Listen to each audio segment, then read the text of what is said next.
진화론적 관점에서의 연구에 따르면 얼굴의 구조와 모양은 매력의 신호입니다. 특히 남성은 눈 사이의 거리가 먼 눈, 동그란 얼굴, 작은 턱, 매끄러운 피부를 가진 어린 얼굴의 여성에게 더 끌립니다. 반면에 여성들은 각진 턱과 진한 눈썹과 같이 더 지배적으로 보이는 남성에게 끌립니다. 한 흥미로운 연구에서 빨간 옷을 입은 여성이 더 매력적으로 보였고, 이는 빨간 입술과 얼굴이 붉어지는 것이 왜 그렇게 중요한지를 설명할 수 있습니다.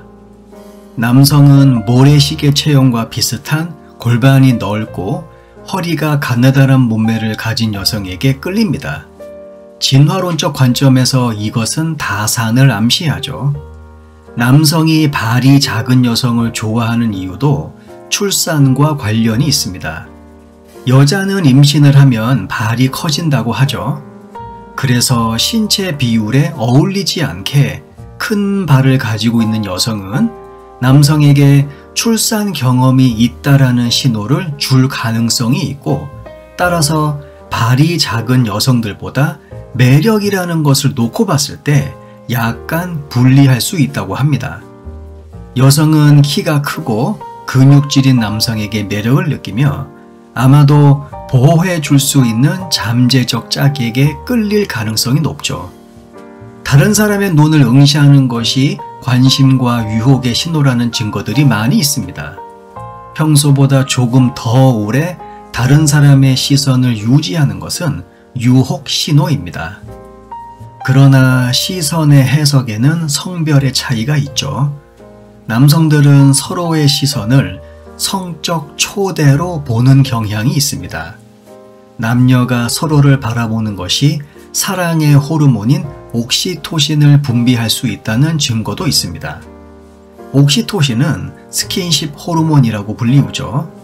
그러니까 쓸데없는 인간들한테 눈알 잘못 굴렸다간 난처한 일이 발생할 수도 있다는 뜻입니다. 또한 남성은 여성의 얼굴보다 몸을 더 많이 보는 반면 여성은 남성의 얼굴에 더 중점을 둡니다. 참고로 전통적인 남성, 여성 성 역할을 중요시하는 남성의 경우 여성의 몸을 더 많이 응시한다는 증거가 있습니다. 미소는 누구에게나 매력적으로 보이지만 특히 여성에게는 더욱 그렇습니다. 또한 남녀 모두에게 미소를 짓는 것은 유혹의 신호로 간주됩니다. 물론 어느 정도는 통제가 되어야 합니다. 웃음이 너무 많거나 너무 시끄럽게 웃으면 매력이 확 죽을 수도 있습니다. 여성의 호감 신호라고 여겨지는 일반적인 행동 중에 하나가 머리카락을 손가락으로 쓰다듬거나 머리카락을 뒤집는 것이죠. 이것은 남성들이 자신의 턱을 만지거나 수염을 만지는 행위와 같다고 보시면 됩니다. 남성성, 여성성이 강조되는 신체 부위에 손을 가져가는 순간 상대방은 그곳에 집중하게 되는 경향이 있습니다. 그렇게 함으로써 나의 성적인 매력을 조금이라도 더 어필하는 것이죠.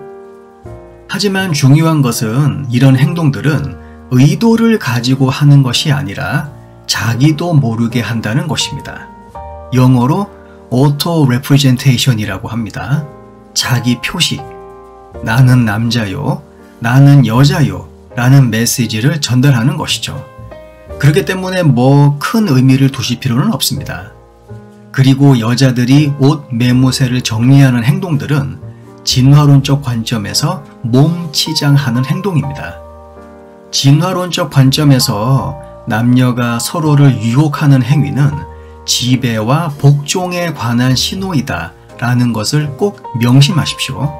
예를 들어 남성은 더 직립 자세를 취하는 반면 여성은 머리를 옆으로 기울이며 복종하는 신호를 보입니다.